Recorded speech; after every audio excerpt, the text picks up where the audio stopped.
चलिए जी शुरुआत करते हैं। आज जो है लास्ट क्लास में मैंने आपको फर्स्ट 8 न्यूमेरिकल्स कंप्लीट करा दिए थे और कुछ बेसिक कुछ कॉन्सेप्ट्स बताए थे कि अगर किसी चार्ज पार्टिकल को आप इलेक्ट्रिक फील्ड में रखते हो तो उस चार्ज पार्टिकल पे फोर्स लगती है, वो फोर्स होता है Q इंटू ई। अब हम उस पे बेस्ड कुछ क्वेश्चंस करेंगे। पेज नंबर 29 निकाल लीजिए। पेज नंबर 29 क्वेश्चन नंबर 9 से शुरू करते हैं। सामने देखिए, मैं एक्सप्लेन करता जाऊंगा। अगर आपको कोई दिक्कत आए तो आप प्लीज पूछिएगा, वैसे मैं रुकूंगा। कॉपी का काम मेरे कराने के बाद होगा, पहले कोई नहीं करेगा। 9th क्वेश्चन में कह रहा है an oil drop of 12 excess electrons.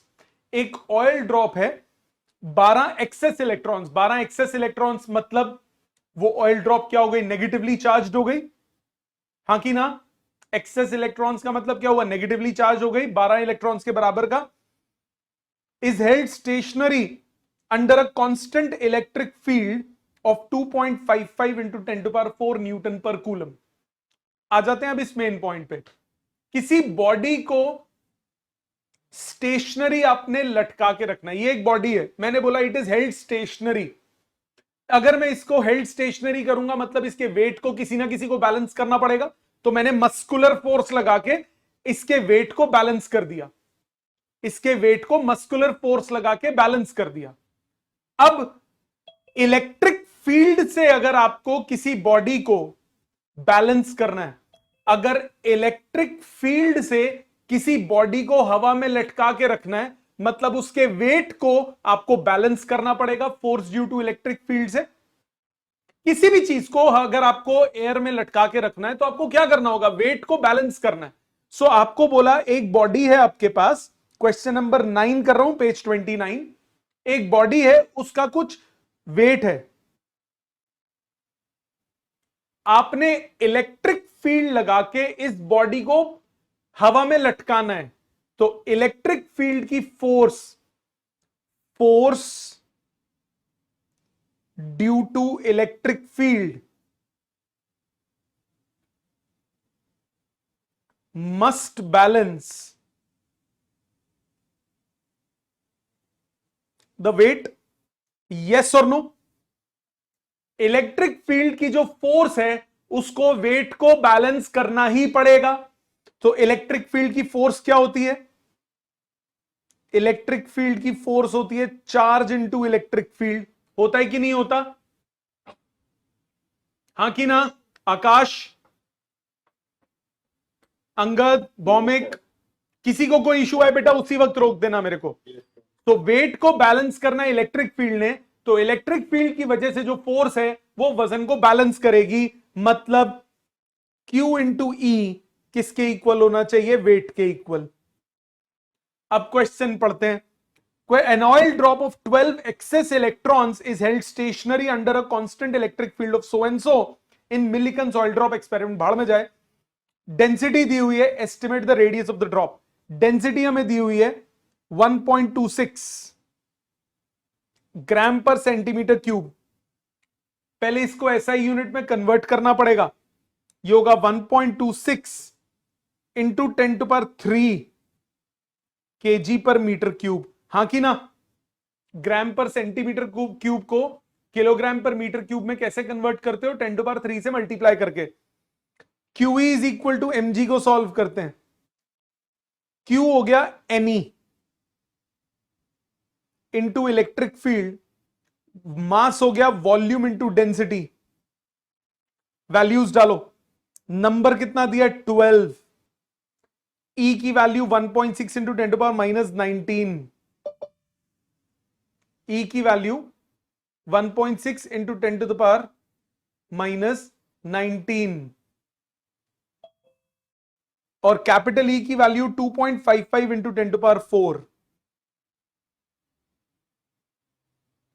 Is equal to volume. Volume क्या होता है? 4/3 πr³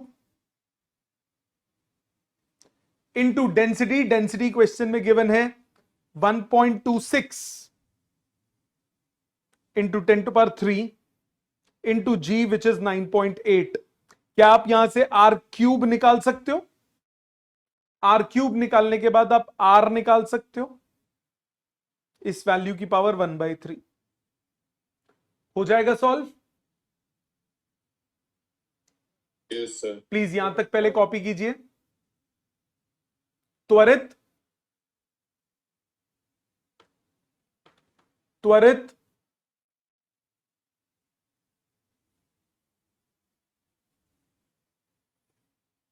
यस सर। कौन सी क्लास में हो बेटा, कौन सी क्लास में हो आप? सर 11। अभी क्यों आए हो? कितने बजे थी क्लास? सर मेरे को फिजिक्स का करना है। फिजिक्स 5:30 थी बेटा। सर फिजिक्स 6:30 थी। नहीं बच्चे, एक मिनट।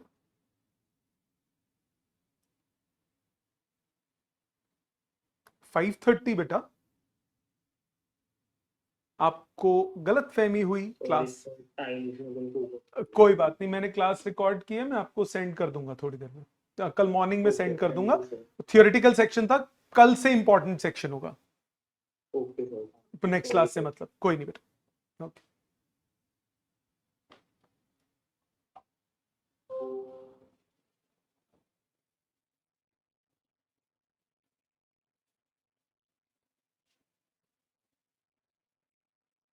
समझ में आ गया सबको यहां तक? Parth, Mauli, Janvi. Excuse me sir. हाँ जी बेटा। सर जो वॉल्यूम आपने लिखी है जी 4.3 पाई आर क्यूब, जी, ये स्फीयर की है ना? स्फीयर की है, हाँ जी। Okay sir.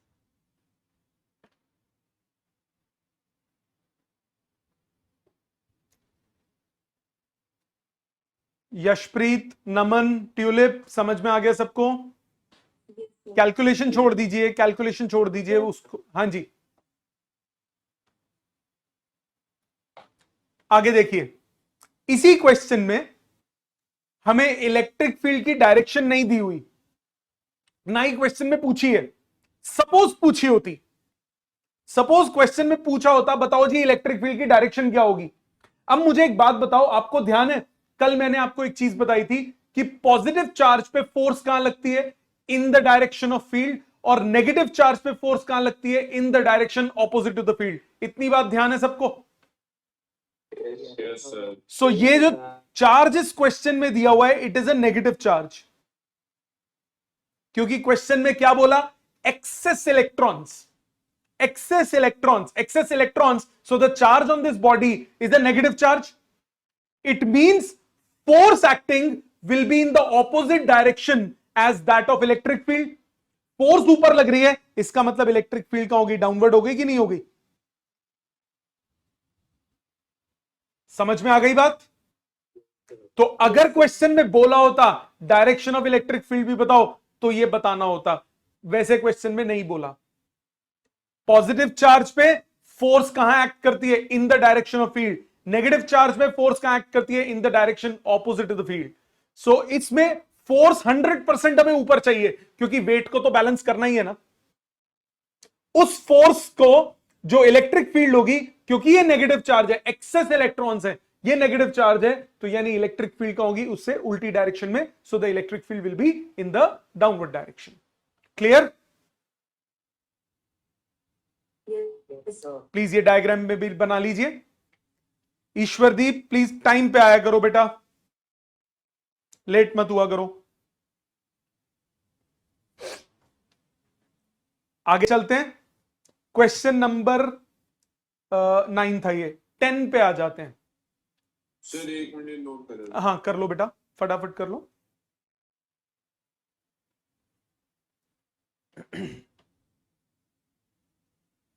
ऐसे बेटर विजिबिलिटी है बोर्ड के कंपैरिजन में? Yes sir. Yes sir. ठीक है।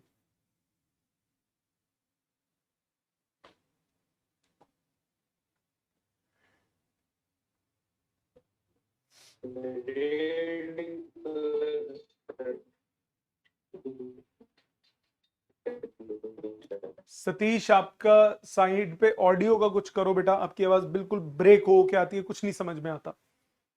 आप चैट बॉक्स पे लिख दो प्लीज। नेक्स्ट आ जाते हैं क्वेश्चन नंबर 10 पे। क्वेश्चन 10 पहले आप पढ़ लीजिए प्लीज। क्वेश्चन 10 पहले आप पढ़ लीजिए, फिर मैं करूंगा।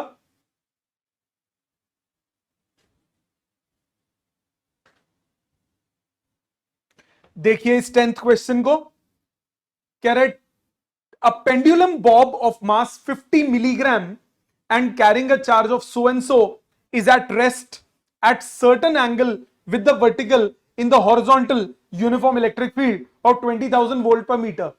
Oh my god, ये क्या दिया, जरा ध्यान दो।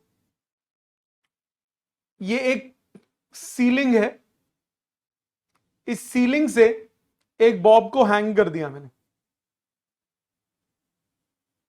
इस बॉब पे कुछ चार्ज है, इसकी कुछ लेंथ है, ठीक है, इसका कुछ मास भी है, इसका वेट नीचे एक्ट कर रहा है, यहां टेंशन होगी स्ट्रिंग में। अब सपोज मैं इलेक्ट्रिक फील्ड लगा देता हूं इस तरफ, मैंने राइट साइड पे इलेक्ट्रिक फील्ड लगा दी। इलेक्ट्रिक फील्ड अगर लगाऊंगा, ये अगर पॉजिटिव चार्ज है तो ये ऐसे लटका हुआ है। अब इस पे अगर इधर से फील्ड लगेगी तो फोर्स लगेगी, तो ये आगे चला जाएगा कि नहीं जाएगा? तो फोर्स लगने से अगर इलेक्ट्रिक फील्ड में लगाता हूं तो ये पहले वर्टिकल था, अब ये एंगल पे चला जाएगा, क्योंकि इलेक्ट्रिक फील्ड की वजह से फोर्स आएगी जो इसको राइट साइड धक्का देगी, which is Q into E. Weight नीचे एक्ट करेगा और टेंशन इन द स्ट्रिंग इस जगह होगी, वर्टिकल के साथ सपोज थीटा एंगल बना दिया। क्या ये डायग्राम समझ में आता है? ये तीन फोर्सेस समझ में आई कि कैसे आई?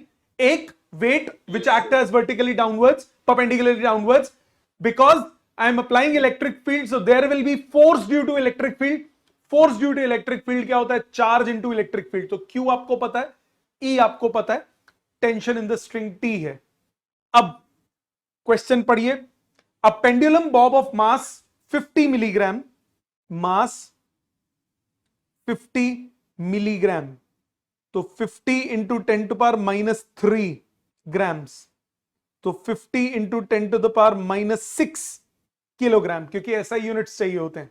ये मास दिया हुआ है। कैरिंग अ चार्ज, चार्ज आपको गिवन है 2 into 10 to the power minus 8 Coulomb's.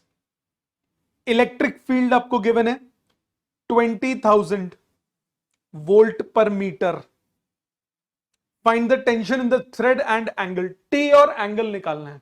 Okay, equilibrium वाली सिचुएशन पे आ जाओ। वर्टिकल, हॉरिजॉन्टल, ये एंगल हो गया थीटा। टेंशन के दो कंपोनेंट्स, ऊपर हुआ T cos theta, colour change कर दो। ऊपर की तरफ कंपोनेंट आएगा टी कॉस थीटा और लेफ्ट साइड पे कंपोनेंट आएगा टी साइन थीटा। यस और नो? Yes sir. इक्विलिब्रियम का मतलब क्या होता है? Left equal to right, up equal to down. So for equilibrium, left equal to right, T sine theta equal to Q E, up equal to down, T cos theta equal to M G.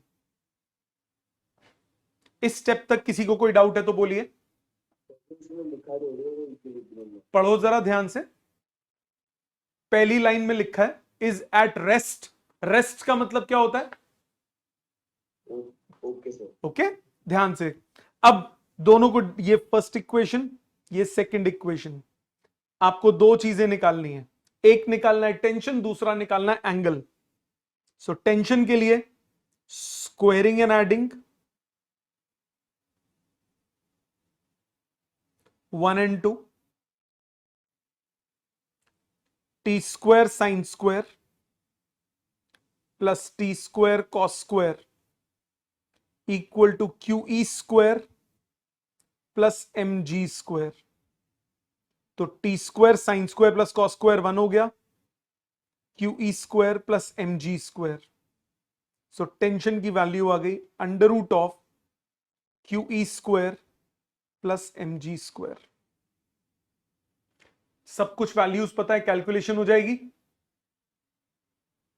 Yes sir. दूसरी चीज हमें angle निकालना है, dividing 1/2 tan theta is QE/mg, तो theta आ जाएगा tan inverse QE/mg। सारी values पता है, थीटा निकल जाएगा, सिर्फ Yes, sir. वैल्यू सब्स्टिट्यूट होनी है। कैलकुलेशन घर के लिए छोड़ दीजिए, लिख लीजिए इसको। कोई स्टेप नहीं समझ में आता तो प्लीज पूछ लीजिए साथ के साथ। सर एंगल जो है वो लेफ्ट साइड भी बन सकता है ना? दोबारा बोल। जो एंगल बनाया हमने हाँ वो लेफ्ट हैंड साइड भी बन सकता है ना? हाँ, डिपेंड करता है फील्ड किस तरफ है। अगर उल्टी डायरेक्शन में फील्ड होगी तो ये उल्टी तरफ चला जाएगा, ठीक है ना। अभी मैंने फील्ड राइट साइड पे मानी है, तो उसी डायरेक्शन में फोर्स है क्योंकि चार्ज पॉजिटिव है। Okay dear. Yes sir.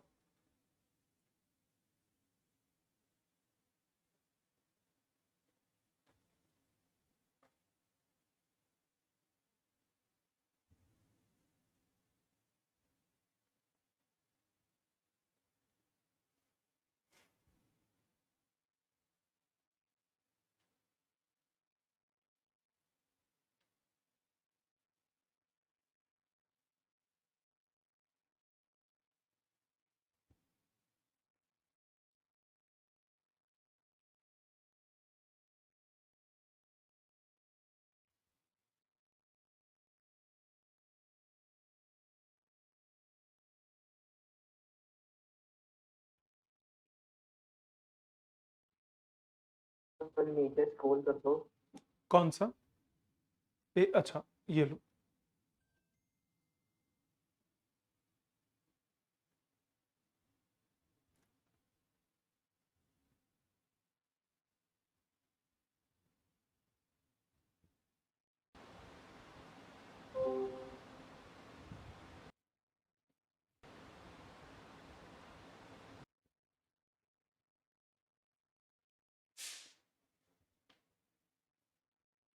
चलें आगे।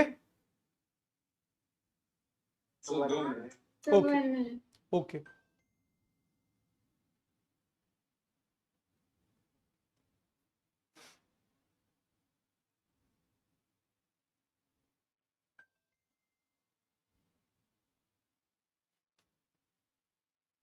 सर इस हफ्ते कोई टेस्ट है क्या? फिजिक्स का नहीं है इस हफ्ते। ठीक है। इस हफ्ते एक क्वेश्चंस करने के लिए दूंगा, खूब सारे काम होगा इस हफ्ते। थोड़ा सा असाइनमेंट होगी एक, जिसमें 5 से 6 घंटे लगेंगे आपको। चलें आगे बेटा। डन। आ जाते हैं क्वेश्चन 11 पे।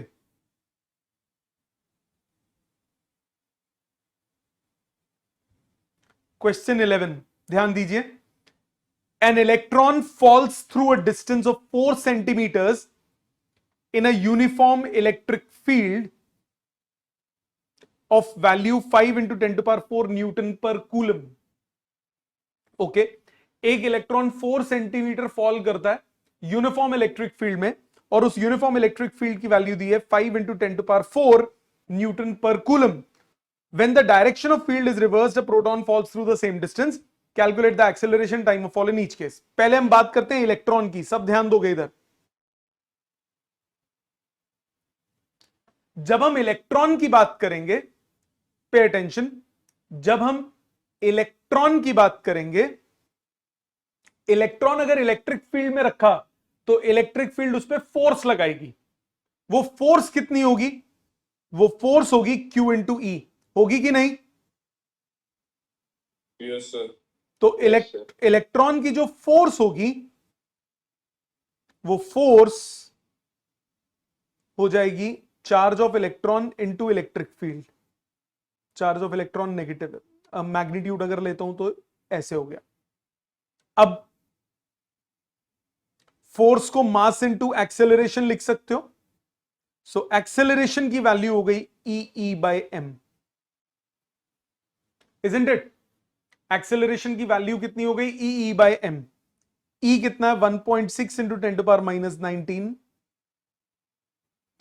इलेक्ट्रिक फील्ड की वैल्यू दी है 20,000 और नहीं 20,000 तो मैंने पिछले क्वेश्चन की वैल्यू ले ली। इलेक्ट्रिक फील्ड की वैल्यू दी है 5 into 10⁴ divided by mass of electron 9.1 into 10⁻31। मानते हो जी? यहां तक किसी को कोई दिक्कत? तो स्टार्टिंग से समझा दो, कनेक्शन लॉस हो गया था। बेटे इलेक्ट्रॉन की बात हमने की। इलेक्ट्रॉन को अगर इलेक्ट्रिक फील्ड में रखता हूं तो वो क्या करेगा? इलेक्ट्रिक फील्ड उस पर फोर्स लगाएगी जिससे वो इलेक्ट्रॉन एक्सेलरेट होगा, हाँ कि ना? Yes sir. उस इलेक्ट्रॉन की कितनी एक्सेलरेशन होगी उस इलेक्ट्रिक फील्ड में? वो हो जाएगी Q इंटू ई। उसको ma के इक्वल करके हम a निकाल सकते हैं। Yes sir. ठीक है, अब सॉल्व करते हैं। 16 पंजे 80, 8/9.1 इंटू 10⁻, ये आ गया 35 माइनस 19, 16। ठीक है ना? 35 बना ना? ठीक है, 10⁻16। अब आप देखो ये कितनी बड़ी वैल्यू आ गई ना, 10⁻16। It is a huge value. इतनी ज्यादा एक्सेलरेशन ये आती है 8.78 इंटू 10⁻15 मीटर्स पर second square, which is extremely huge value, हाँ कि ना? 10⁻15, 10⁻15 करोड़ करोड़। ओ भाई साहब, 1 करोड़ होता है 10⁻7। So it is a very big value. So gravity, acceleration due to gravity, वो कितनी होती है? सिर्फ 10। सो 10⁻15 के कंपैरिजन में 10 को नेग्लेक्ट कर सकते हो, हाँ कि ना? तो ऐसी सिचुएशंस जिसमें इलेक्ट्रिक फील्ड इलेक्ट्रॉन्स प्रोटॉन्स को स्पीड अप या स्लो डाउन करती है, इन सिचुएशंस में हम ग्रेविटी को नेग्लेक्ट कर देते हैं क्योंकि उसकी वैल्यू बहुत कम होती है as compare to the acceleration. So आप बोलोगे since acceleration due to gravity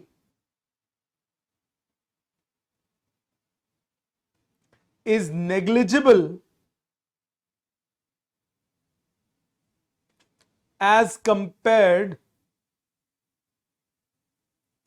to acceleration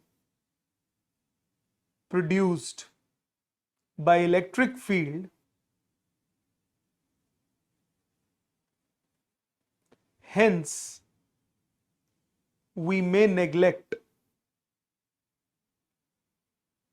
gravity in such situations।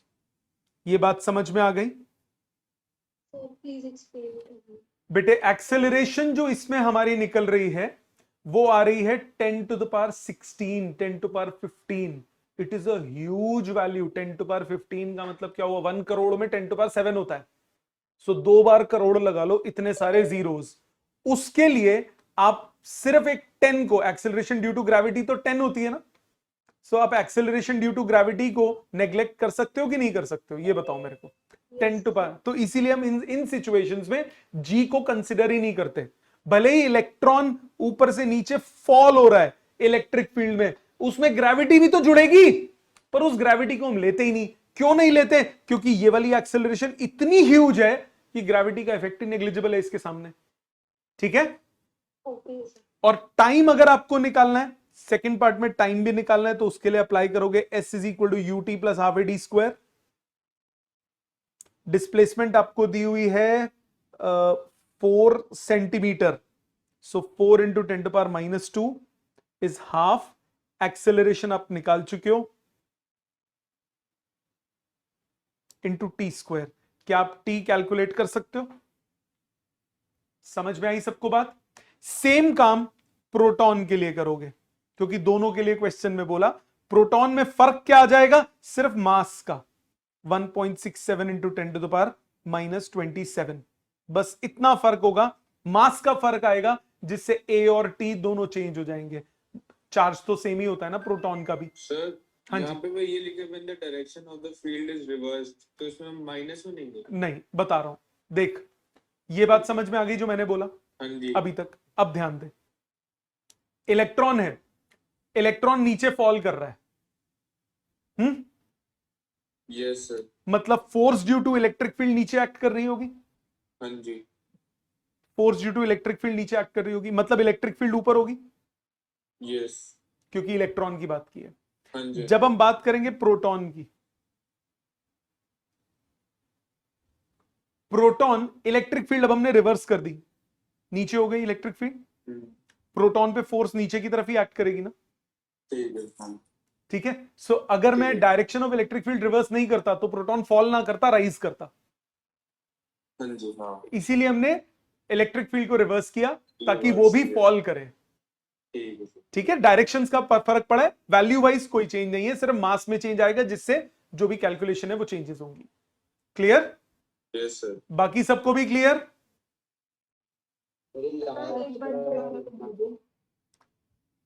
Electron negative charge होता है,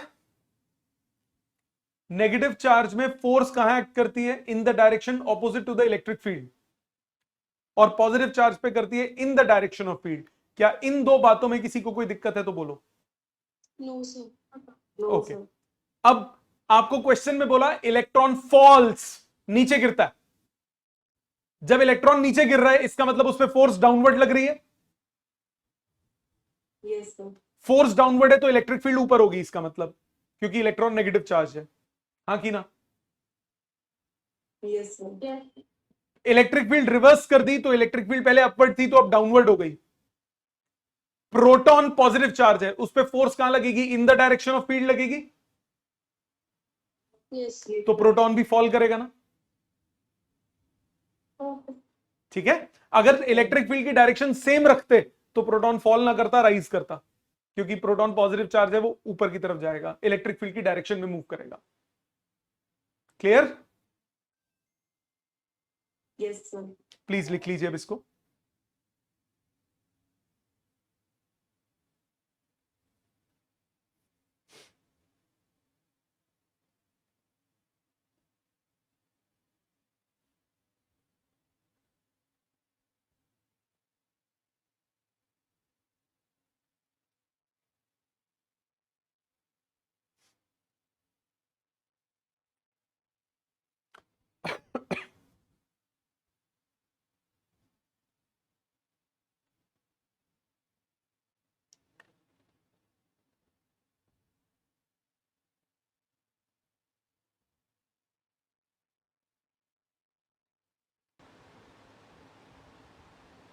तो प्रोटॉन का मैं खुद लिखते हैं ना?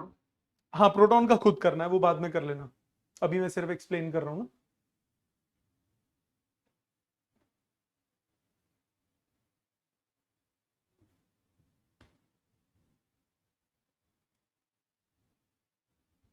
ये समझ में आ गया बेटा? कर लिया कॉपी यहां तक? Yes sir. क्वेश्चन 12 दिमाग लगाइए, 2 मिनट है, 2-3 मिनट है आपके पास।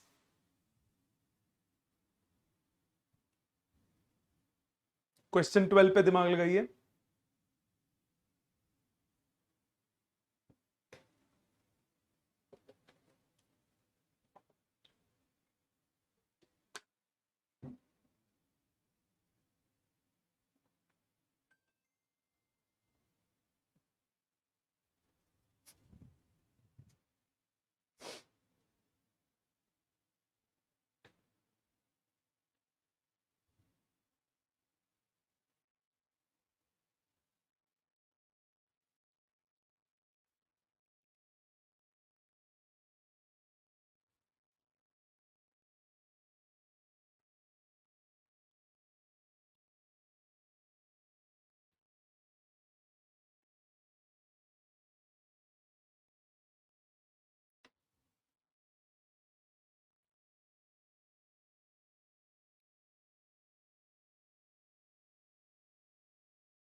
लास्ट क्लास में मैंने इलेक्ट्रोस्टैटिक शील्डिंग अभी बचा है, वो अभी एंड में करेंगे आज। आगे देखिए 12 देखिए। सर यहाँ पे तो CS एटम्स की तो नेट इलेक्ट्रिक फील्ड तो कैंसिल आउट हो जाएगी। बिल्कुल बिल्कुल, तो फोर्स जीरो हो जाएगी। ये वही हाँ चीज जी। हो गई ना जैसे पहले क्वेश्चन हाँ किया जी। था सो आपको अब बस मैंने एक थोड़ा सा डिफरेंट कर दिया, अब नाम दे दिया उसके, पहले हमने क्यू क्यू क्यू क्यू लेके किया था, अब उनके sir. नाम दे दिए। सो ये मेरे पास एक क्यूब है, इस क्यूब में हर एज पे एक चार्ज है, वो है C S, caesium.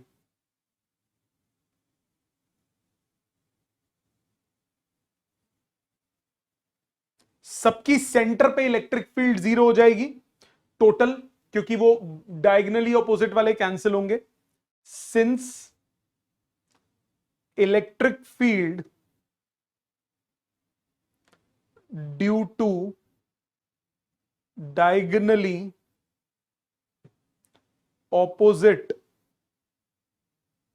CS atoms cancel out at the center, hence net electric field at the center is 0। अब नेट इलेक्ट्रिक फील्ड 0 होने का मतलब फोर्स भी 0 हो जाएगी, therefore force on chlorine atom at centre is 0। क्योंकि फोर्स क्या होता है, चार्ज इनटू इलेक्ट्रिक फील्ड, अगर इलेक्ट्रिक फील्ड 0 है तो फोर्स भी क्या हो जाएगी, 0 हो जाएगी। इतनी बात सबको समझ में आ गई। Yes, sir. अब सेकंड पार्ट पे चलते हैं। कह रहे एक सीएस एटम को हटा दिया हमने, तो बताओ नेट फोर्स बीच वाले पे कितनी होगी, सीएल एटम पे। आपको क्या बोला क्वेश्चन में, CS atoms are deficient of 1 electron and Cl atom has excess 1 electron. तो सीएस एटम पे कितना चार्ज हो गया, प्लस ई, और सीएल एटम पे कितना चार्ज हो गया, माइनस ई। सो अब क्या होगा, सबके सब कैंसिल करेंगे, एक मैंने रिमूव कर दिया तो सिर्फ इसकी फील्ड बचेगी। So if 1 CS atom is removed,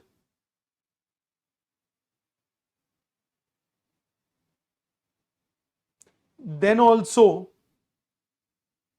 force due to 6 atoms at the center is 0,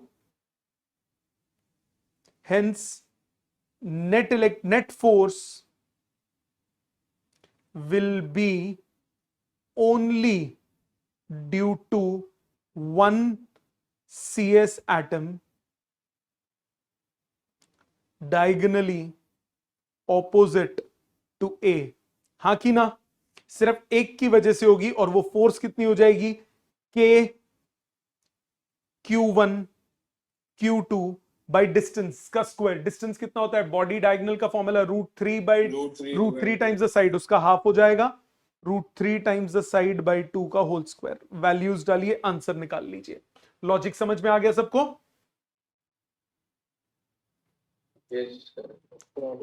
please इसको लिख लीजिए, प्लीज लिख लीजिए, फिर अगले टॉपिक पे चलते हैं। वो नोट्स में नहीं है, नोट्स में एज अ कॉन्सेप्चुअल की फॉर्म में दिया हुआ है, मैं इसको एज अ टॉपिक समझा रहा हूं, पहले ये लिख लीजिए प्लीज।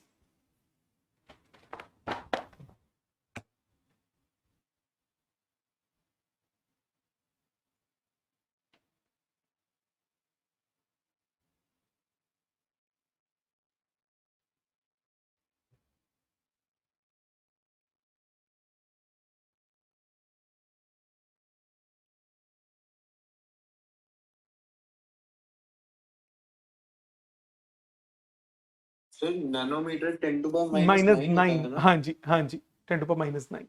कैलकुलेशन अभी छोड़ दो बेटा, वो घर के लिए छोड़ दो। सर √3a/2 स्क्वायर कैसे होगा? बॉडी डायगोनल क्या होता है बेटा क्यूब का, √3 टाइम्स द साइड, उसका आधा, क्योंकि सेंटर पे निकालना है। ओके आगे देखते हैं, चलें आगे बेटा। So 1 minute. Okay okay okay okay. अगर इलेक्ट्रिक फील्ड नेगेटिव होगी तो उसमें को सिर्फ जाएगा, बस ऑपोजिट हो जाएगा ना। हाँ जी हाँ जी हाँ जी। इसमें इलेक्ट्रिक फील्ड नेगेटिव का मतलब क्या हुआ? इसमें अप्लाइड फील्ड थोड़ी ना। सर नहीं, जैसे हम लोग ने आपने जब लाइंस बनवाई थी तो आपने बोला था कि अगर कुछ नहीं भी होता तो हम उसको पॉजिटिव ही लेते हैं इलेक्ट्रिक इसमें तो गिवन है सब कुछ, इसमें तो सब कुछ गिवन है। इसमें नहीं, वैसे अच्छा। जनरल के। हाँ जनरल में बोलो। सर अगर नेगेटिव हो जाएगा जनरल केस में से, कोई अगर नेगेटिव हो जाती है इलेक्ट्रिक फील्ड तो सब कुछ ऑपोजिट हो हाँ जाएगा। हाँ सब कुछ ऑपोजिट हो जाएगा, माइनस आ जाएगा ना हर एक में। डायरेक्शन ऑफ फोर्स ऑपोजिट हो जाएगी, डायरेक्शन ऑफ एक्सेलरेशन ऑपोजिट हो जाएगी, बाकी वैल्यू वाइज कोई फर्क नहीं पड़ेगा। प्रोसीड करें बेटा। Yes sir. Okay next.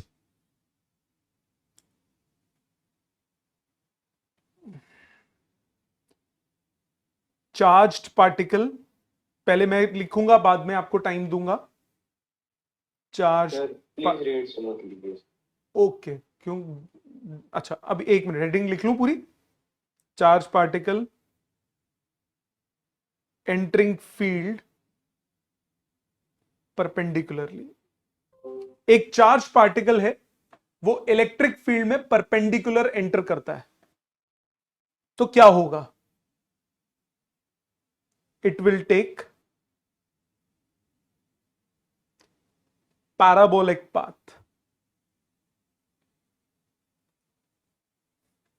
जब भी कोई चार्ज पार्टिकल इलेक्ट्रिक फील्ड में परपेंडिकुलरली एंटर करता है तो उसका पाथ जो होगा वो पाथ पैराबोलिक पाथ हो जाएगा। अब क्यों होगा पैराबोलिक वो देखते हैं। ये आपके पास इलेक्ट्रिक फील्ड है,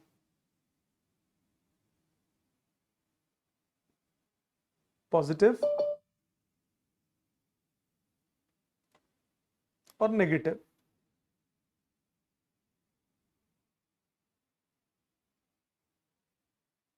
इलेक्ट्रिक फील्ड हो गई ऊपर से नीचे। एक चार्ज्ड पार्टिकल, मैंने बोला perpendicular to electric field enter हुआ, क्यू चार्ज v वेलोसिटी से एंटर हुआ।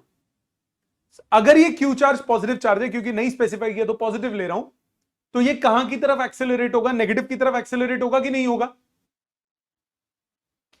Yes sir. तो ये u चार्ज u वेलोसिटी से वो एंटर हुआ तो वो नेगेटिव की तरफ जाएगा, तो उसका पाथ कुछ ऐसा होगा। अब ये पाथ जो है ये पैराबोलिक पाथ होता है, ये प्रूव करते हैं। कक्षा 11 में आपने प्रोजेक्टाइल मोशन किया था, मैं दोबारा समझा रहा हूं जो जो किया था। जब भी 2 डायमेंशनल मोशन होता है तो आप पूरे मोशन को 2 हिस्सों में डिवाइड कर देते हो, हॉरिजॉन्टल अलग, वर्टिकल अलग। दोबारा, जब भी 2 डायमेंशनल होता है मोशन, आप पूरे मोशन को 2 पार्ट्स में डिवाइड कर देते हो, हॉरिजॉन्टल सेपरेट, वर्टिकल सेपरेट। तो यहां पे भी मैंने हॉरिजॉन्टल और वर्टिकल दोनों को सेपरेट कर दिया। जितनी चीजें वेलोसिटी, एक्सेलरेशन, स्पीड, सब कुछ सेपरेट कर दूंगा, हॉरिजॉन्टल में अलग, वर्टिकल में अलग। ध्यान दीजिए, हॉरिजॉन्टल राइट साइड है, वर्टिकल डाउनवर्ड्स है। इनिशियल वेलोसिटी अलोंग हॉरिजॉन्टल कितनी है? u। वो u स्पीड से हॉरिजॉन्टली एंटर हुआ था। इनिशियल वेलोसिटी अलोंग वर्टिकल कितनी है? 0, क्योंकि वर्टिकली उसके पास स्टार्टिंग में कोई स्पीड नहीं थी, वो सिर्फ हॉरिजॉन्टली एंटर हुआ था। जो वैल्यू ना समझ में आए रोक दीजिएगा मेरे को।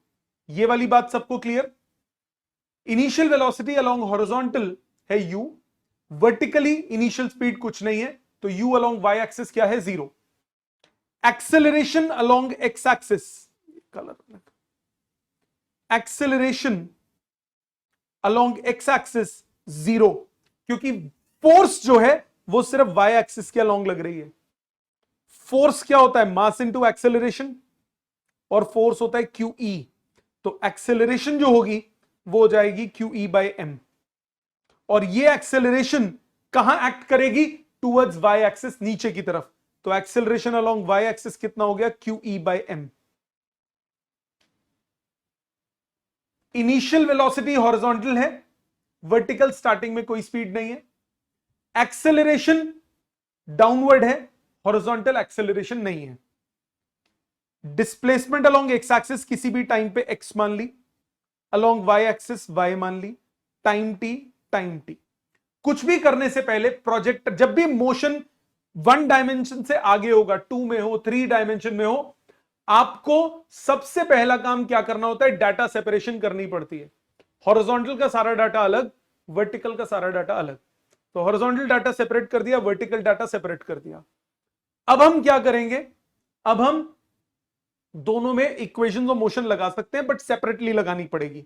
तो हॉरिजॉन्टल में लगाते हैं पहले, s is equal to UT plus half AT square. तो x is 0, sorry horizontal U T plus 0। तो आपके पास t की वैल्यू आ गई x अपॉन यू, रख लीजिए संभाल के। वर्टिकल के लिए लगाते हैं, S y is U y T plus half A y T square. S y is y, U y is 0, half A y is Q E by M, time is T square. T की value substitute कर दीजिए, Q E by 2m into X square by U square. So y proportional to X square, तो parabolic path. समझ में आई बात सबको? y directly proportional to X square हो तो पाथ कैसा होता है? Parabolic path. ये बात सबको क्लियर है? Yes, sir. तो आप करते क्या हो? जब भी 2 डायमेंशन मोशन होगा, हॉरिजॉन्टल का डाटा सेपरेट, वर्टिकल का डाटा सेपरेट, और दोनों में इक्वेशंस ऑफ मोशन सेपरेटली लगाते हो। हॉरिजॉन्टल में इक्वेशंस ऑफ मोशन और वर्टिकल की इक्वेशंस ऑफ मोशन आप सेपरेटली लगाते हो। प्लीज यहां तक कॉपी कीजिए पहले। सर ये डेरिवेशन है ना? आती है बेटा, डेरिवेशन नहीं, ये एज अ क्वेश्चन आती है पेपर में, ओके सर। और ये बहुत इंपॉर्टेंट है। एनसीईआरटी में 2 से 3 क्वेश्चन है इस पे, अभी उन पे भी आऊंगा। एक बार दोबारा, जिसका 11th का प्रोजेक्टाइल वीक है वो दोबारा सुन लो। क्या करते हैं हम लोग? जब भी मोशन 1 डायमेंशन से ज्यादा होता है तो हॉरिजॉन्टल वर्टिकल दोनों को सेपरेट कर देते हैं। सारे credentials, velocity, acceleration, displacement, time, time दोनों में सेम होता है, इन तीनों को हॉरिजॉन्टल में और वर्टिकल में सेपरेटली लिखते हैं और इक्वेशंस ऑफ मोशन लगाते हैं। इक्वेशंस ऑफ मोशन जो लगाओगे, हॉरिजॉन्टल में अलग लगाओगे, वर्टिकल में अलग से लगाओगे। जब हम हॉरिजॉन्टल में लगाएंगे तो S is equal to UT plus half A T square से टाइम निकाला, वर्टिकल में S is equal to UT plus half A T square में वो टाइम सब्स्टिट्यूट कर दिया, मेरे पास आ गया y directly proportional to X square. तो ये पाथ क्या हो गया? पैराबोला। प्लीज कॉपी कीजिए पहले यहां तक। सर हाँ जी, सर न्यूमेरिकल्स के बाद भी आपने फर्स्ट टॉपिक, हाँ जी, हाँ जी बेटा, हाँ जी। आपका नेट बंद हो गया था बीच में।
लिख लिया बेटा? 1 minute. Okay 7 dear, minutes. Okay dear.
हो गया सर।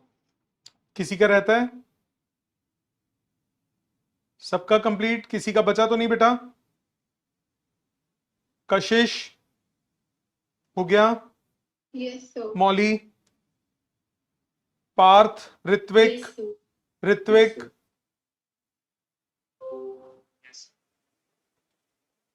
ठीक है, सिराज, यस सर। आगे चलते हैं। नेक्स्ट है हमारा, इसी एक्सप्रेशन को जरा ध्यान से देखिएगा। y की वैल्यू है QE/2m x स्क्वायर/u²। y की वैल्यू है QE/2m x स्क्वायर/u²। इसमें ये टर्म देखिए, Q/m, Q/m, charge to mass ratio, charge to mass ratio, charge और मास के बीच का रेशो। ये वैल्यू आई 2u²/e y/x²। इस चार्ज टू मास रेशो का एक और नाम होता है, इसको हम बोलते हैं स्पेसिफिक चार्ज। किसी भी पार्टिकल का स्पेसिफिक चार्ज का मतलब स्पेसिफिकली चार्ज नहीं, स्पेसिफिक चार्ज उसका मतलब होता है charge to mass ratio. Charge और मास की रेशो को हम नाम देते हैं स्पेसिफिक चार्ज। तो स्पेसिफिक चार्ज किसी भी पार्टिकल का होगा Q/m। अब आप इधर ध्यान दो, तो Q/m आपको डायरेक्टली प्रोपोर्शनल टू y दिखेगा फॉर गिवन x। मतलब, इसका मतलब for same horizontal distance,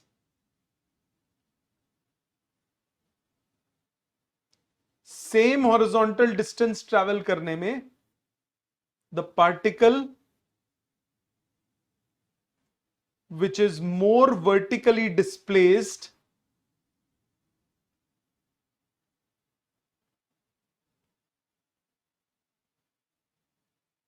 will have greater value of specific charge. So जिस पार्टिकल का वर्टिकल डिस्प्लेसमेंट ज्यादा होगा सेम हॉरिजॉन्टल डिस्टेंस कवर करने के बाद, उसका चार्ज टू मास रेशो ज्यादा होगा। मतलब ये आपके पास इलेक्ट्रिक फील्ड है,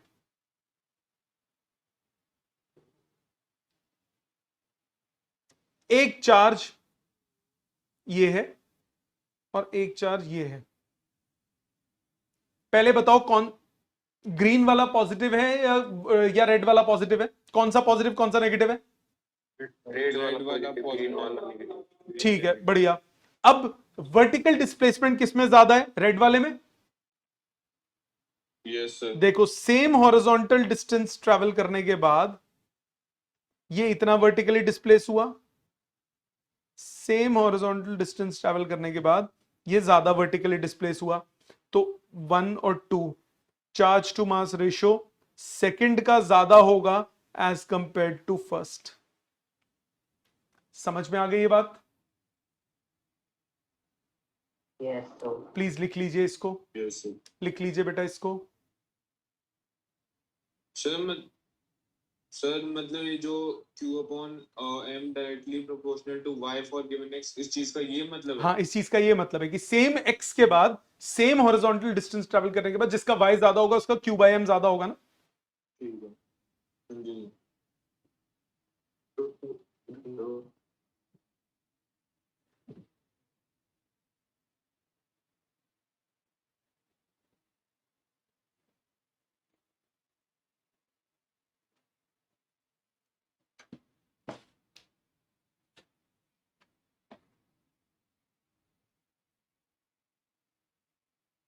ये जो ऊपर मैंने लिखा वो, ये जो नीचे लिखा ये दोनों एनसीईआरटी के बैक एक्सरसाइज के क्वेश्चंस हैं।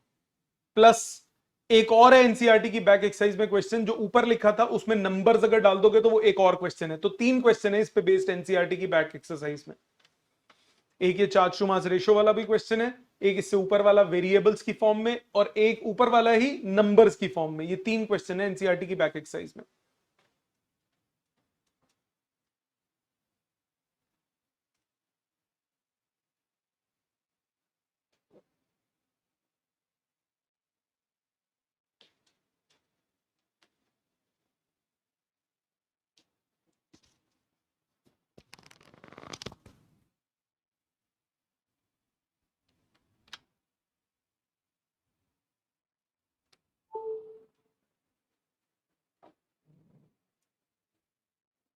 आ गया सबको समझ बेटा? आगे चलें? Yes sir. तो 1 minute. Okay dear.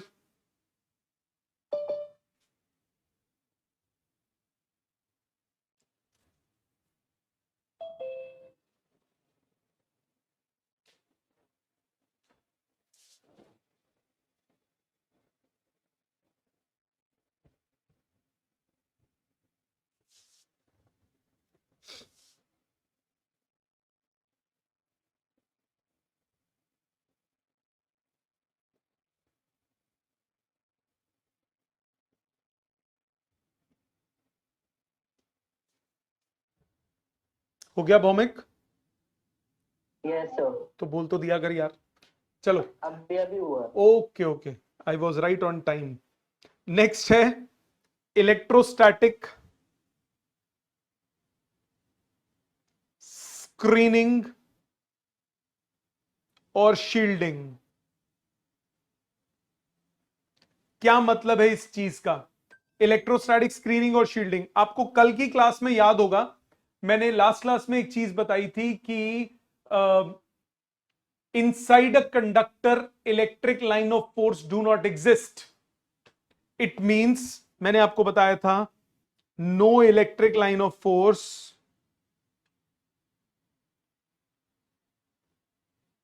exist inside a conductor. Conductor के अंदर इलेक्ट्रिक लाइन ऑफ फोर्स नहीं होती। मैंने बोला था इसका प्रूफ चैप्टर 2 में करेंगे, बिल्कुल करेंगे। अब electric line of force conductor के अंदर नहीं होती, और आपको एक प्रॉपर्टी और बताई थी कि जितनी ज्यादा लाइंस ऑफ फोर्सेस होंगी उतनी स्ट्रॉन्ग फील्ड होगी। अब अगर लाइन ऑफ फोर्स ही नहीं है इसका मतलब इलेक्ट्रिक फील्ड ही नहीं होगी, हाँ कि ना? Yes sir. इसका मतलब Yes, sir. Electric field inside a conductor is zero. Conductor के अंदर इलेक्ट्रिक फील्ड की वैल्यू होगी शून्य। क्लियर? अब इससे इस प्रॉपर्टी से बड़ी मजेदार चीज आती है। सपोज ये मेरे पास एक डेलिकेट इंस्ट्रूमेंट है भाई, ये एक्सटर्नल फील्ड में ना ये खराब हो जाता है, तो मैं क्या करूंगा, एक कंडक्टर एंक्लोजर लूंगा, उसके अंदर इसको रख दूंगा। क्या होगा? बाहर जितनी मर्जी स्ट्रॉन्ग फील्ड हो, इसको तो कुछ नहीं होगा ना, क्योंकि inside a conductor electric field zero है। तो किसी रीजन ऑफ स्पेस को आपको इलेक्ट्रिक फील्ड से अगर बचाना है तो आप क्या करोगे, उसके आसपास कंडक्टर का एंक्लोजर बना दोगे। तो अंदर बाहर भले ही जितनी मर्जी फील्ड हो, अंदर इलेक्ट्रिक फील्ड क्या होगी? जीरो। इसी प्रिंसिपल पे बेस्ड है फैराडे केजेस। फैराडे केजेस देखे हैं कभी आपने? नहीं? नो। नोट्स की बुक, नोट्स है ना, उसमें कवर पेज पे बने हुए हैं फैराडे केजेस। बेसिकली होता क्या है, आपने उसमें डिस्कवरी चैनल पे कई बार दिखाया हुआ है। आप अंदर एक कंडक्टिंग एंक्लोजर के अंदर खड़े हो जाओ, बाहर बहुत स्ट्रॉन्ग फील्ड लगाओ, आप अंदर से कंडक्टर के सरफेस को टच भी करोगे तो इलेक्ट्रिसिटी आपको दिखेगी पर आपको कुछ नहीं होगा। बिजली दिखेगी स्ट्रॉन्ग फील्ड की, बट आपको कुछ नहीं होगा। Which means inside a conductor electric field enter ही नहीं हो पा रही। ठीक है? समझ में आ गया इस प्रोसेस को, इस कॉन्सेप्ट को, कि किसी रीजन ऑफ स्पेस को या किसी डिवाइस को अगर आपको एक्सटर्नल फील्ड से सेव करना है, बचाना है, तो उसको हम कंडक्टिंग एंक्लोजर में एंक्लोज कर देते हैं। इस प्रोसेस को बोलते हैं इलेक्ट्रोस्टैटिक स्क्रीनिंग और शील्डिंग। इलेक्ट्रोस्टैटिक्स मतलब इलेक्ट्रिक फील्ड से हमने शील्ड कर लिया किसी एक स्पेस को या किसी एक ऑब्जेक्ट को। समझ में आ गई बात? आज का अब होमवर्क सुन लीजिए। आज का होमवर्क है कॉन्सेप्चुअल्स करने हैं आपको सारे इलेक्ट्रिक फील्ड के, प्लस डू न्यूमेरिकल्स जो आज हमने किए हैं योरसेल्फ। खुद कीजिए एक बार, वैल्यूज आंसर निकालिए उन सबके। और अगली क्लास में पहले मैं डाउट्स लूंगा, फिर हम डायपोल स्टार्ट कर देंगे। ठीक है जी? Thank you very much.